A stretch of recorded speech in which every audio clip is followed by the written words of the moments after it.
turtle.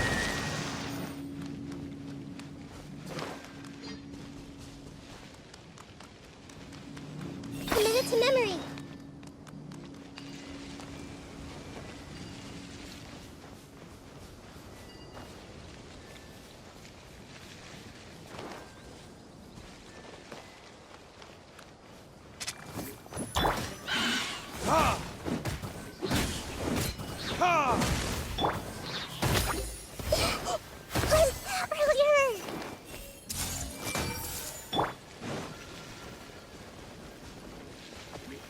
No escape! Time for retribution! This way, turtle. Shine down!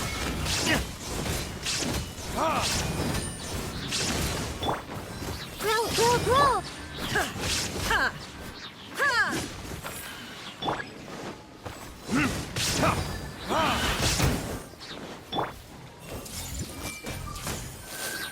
The Temple of Wisdom! There is no escape! Inazuma shines eternal!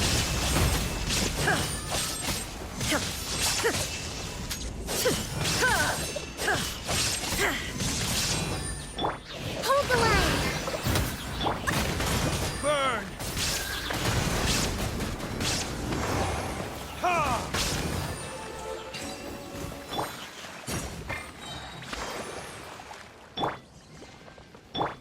This way, turtle. Trust and rebuild!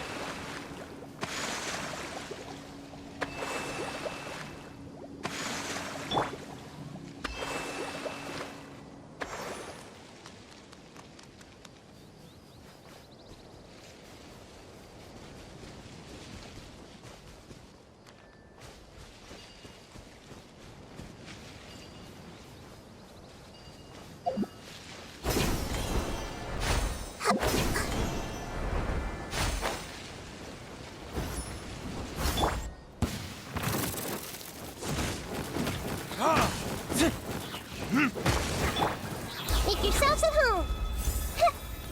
Everyone hold hands! Shine down!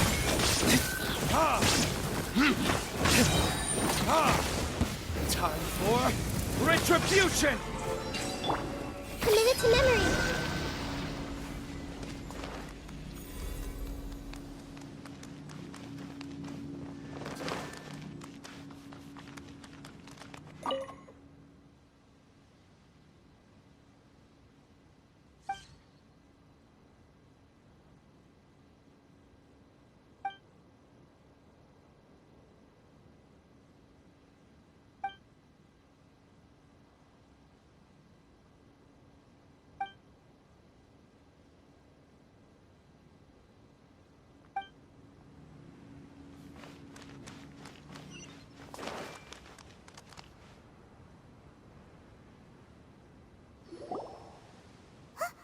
Look! There's someone over there! Good idea! Let's approach him slowly without alarming him.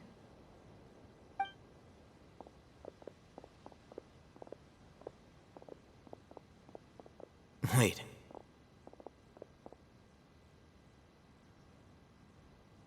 You're...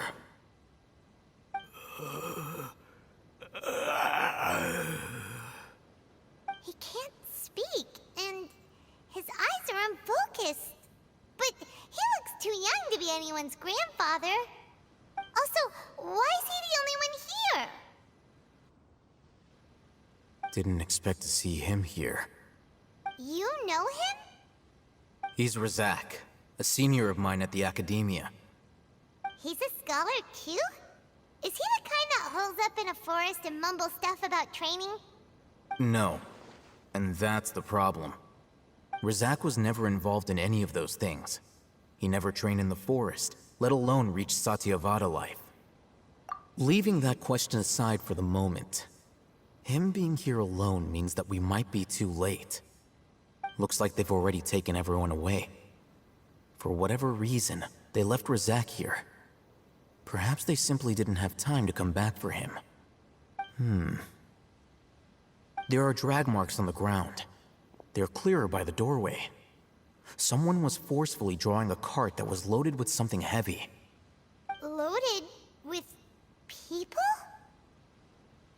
That is one possibility. It looks like they were in a hurry, as if they were afraid of being caught. In their haste, they failed to notice Razak hiding in a corner.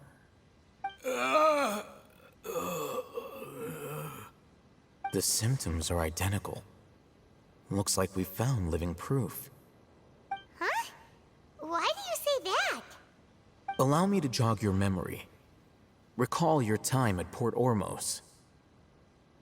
Don't you think his symptoms look familiar?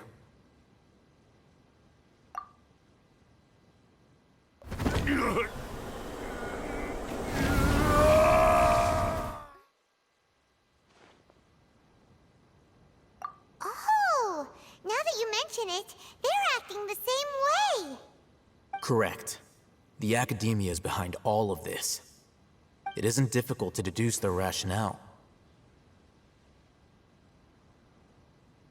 First, the academia spread a false rumor of King Deshret's resurrection, emphasizing the role of the village keepers, the mad scholars who were exiled to Aru village. These rumors were all the persuasion that the radicals needed, and those based in Aru village leapt into action. Unbeknownst to them, of course, through rounding up the scholars, they were actually helping the academia. As well as being able to exploit the radicals for their own ends, this scheme has one further advantage to the academia. All the risks and responsibilities are offloaded onto King Deshret's followers. Life for the desert dwellers has been brutal ever since King Deshret's death all those years ago. Beneath the surface, feelings of desperation are widespread.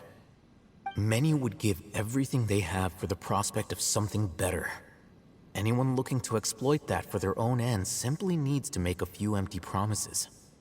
Even if complications arise, people will see that those involved are all followers of King Deshret and look for no further explanation than differences of belief. A deep-seated mistrust of the desert and everyone in it by the rest of Sumeru will make sure of that. The notion of an academia plot wouldn't even cross their minds. It may seem like a simple strategy, but it is able to work wonders under Sumeru's current circumstances. Oh, that makes a lot of sense.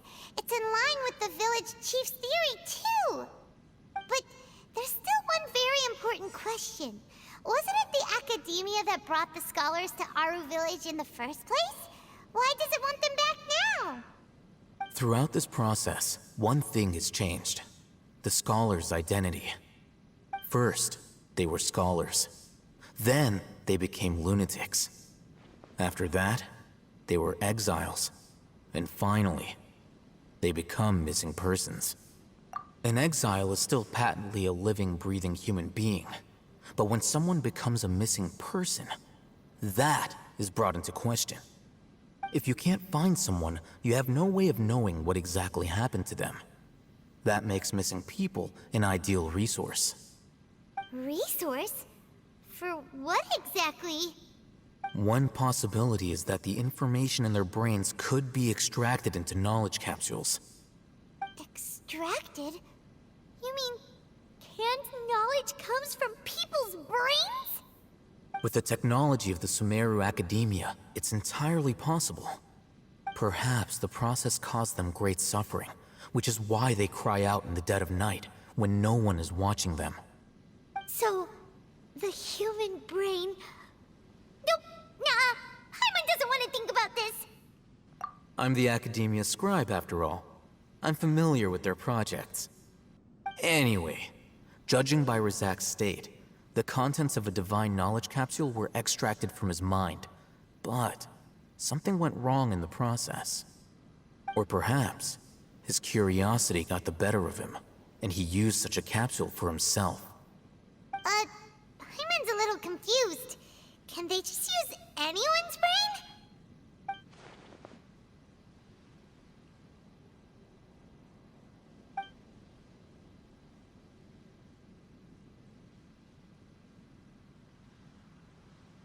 The look on your face tells me you've realized the answer.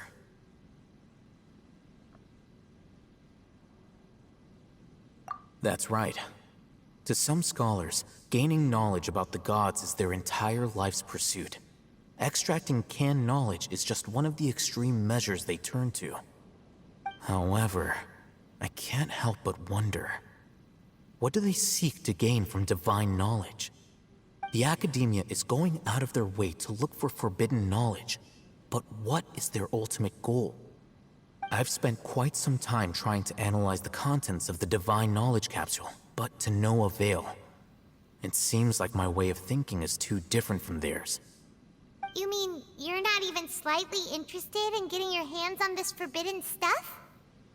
All scholars seek to expand the horizons of knowledge, but I'm not particularly interested in gods, so I don't share their degree of zealotry.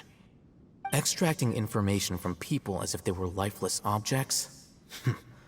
If this is the direction of academic progress, then the academia may as well shut its doors. Sounds like you're really against all this. Of course. The academia's actions run contrary to their rules.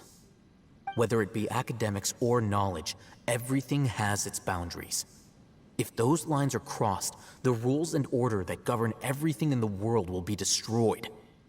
This matter needs to be corrected, just like fixing a typo in a book. Wait, didn't you step in to help because you felt sympathy for those poor people? Not to be callous, but no. My criteria are a little more restrictive than that. There is no shortage of suffering in Sumeru, and the same can be said for the rest of Teyvat as well. What do you plan to do about that? Save every last person? Probably not. Paimon's not sure. You can say that. Simply put, I don't blindly place my faith into strength or heroism. I do what I want. The divine knowledge capsule is something I want to investigate in full. That doesn't mean I'm willing to take action for the sake of a few strangers.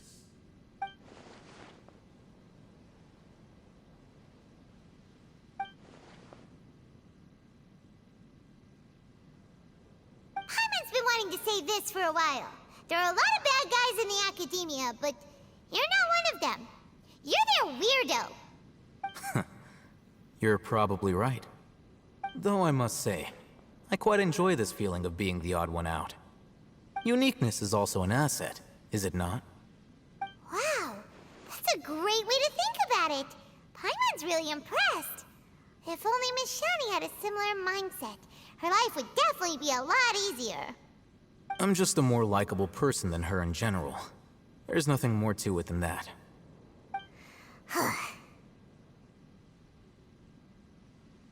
He won't last long if we leave him here. Let's take him with us. We'll work out our next step after we return to Aru Village.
We're back!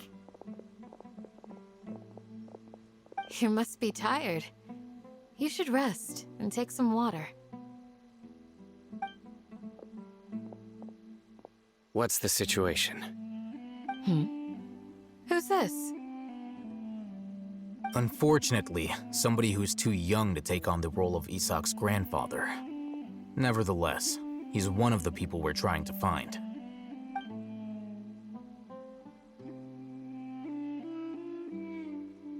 So, at one point in time, the abandoned Elazar Hospital served as the Academia's site for extracting divine cant knowledge.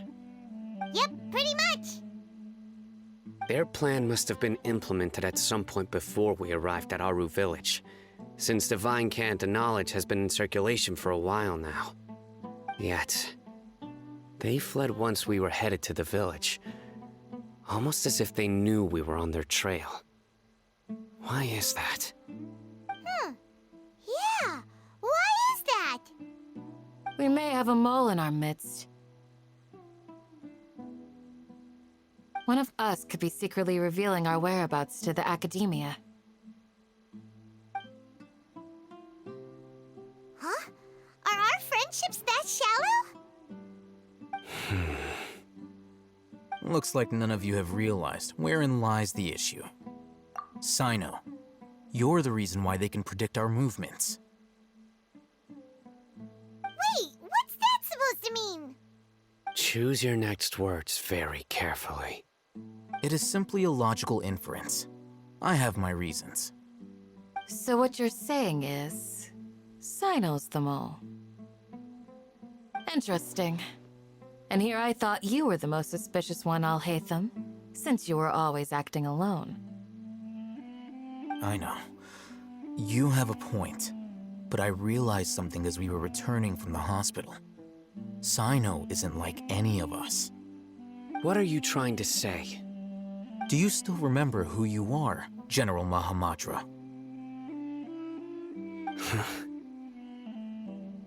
As a Matra, you are no doubt privy to certain kinds of information. Before you can take action against someone, you are required to have all the facts available, including the less than savory details. Simply put, the Academia has traditionally allowed you access to a wealth of sensitive information. Knowing their modus operandi, wouldn't you expect them to take precautions against you? If you want to raise a vicious wolf, you need to make sure that you can avoid its bite. The Academia is monitoring me? It's not that simple. The Academia has eyes all over Sumeru, but they have a special protocol for dealing with you. Every so often comes a Nyagarbaha Day. On this day, the Academia enters new information into the Akasha through knowledge capsules. I remember seeing the thick notebook next to the control panel once. Its contents were all about the General Mahamatra, his activities throughout the day, preferred methods of enacting judgment, everything. You're saying that the Academia entered my information into the Akasha too? But what's the point in doing that? My actions aren't important enough to be added into the Akasha. The Akasha is capable of computation.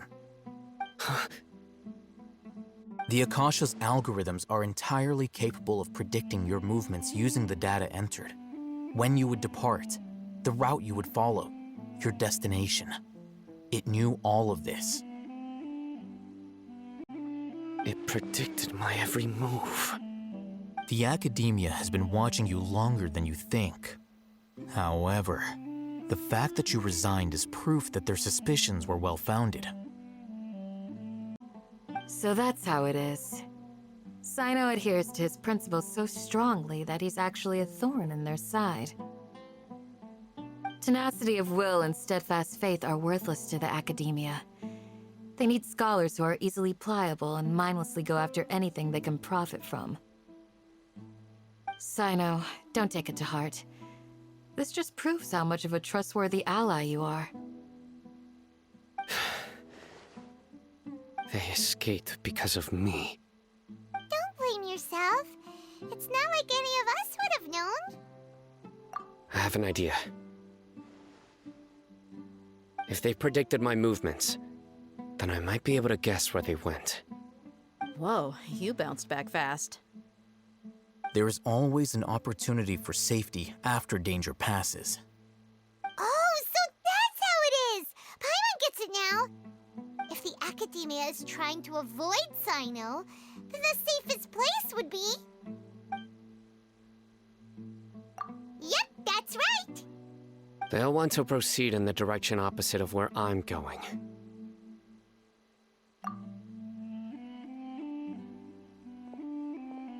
I must go.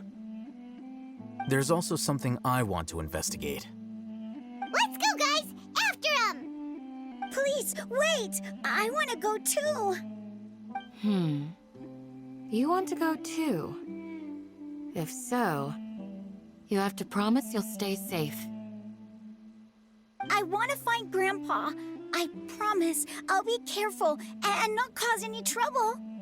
Everyone, I leave him in your hands. Yay! Let's go! Remember to pack some food with you! Paimon feels like we're missing someone, though.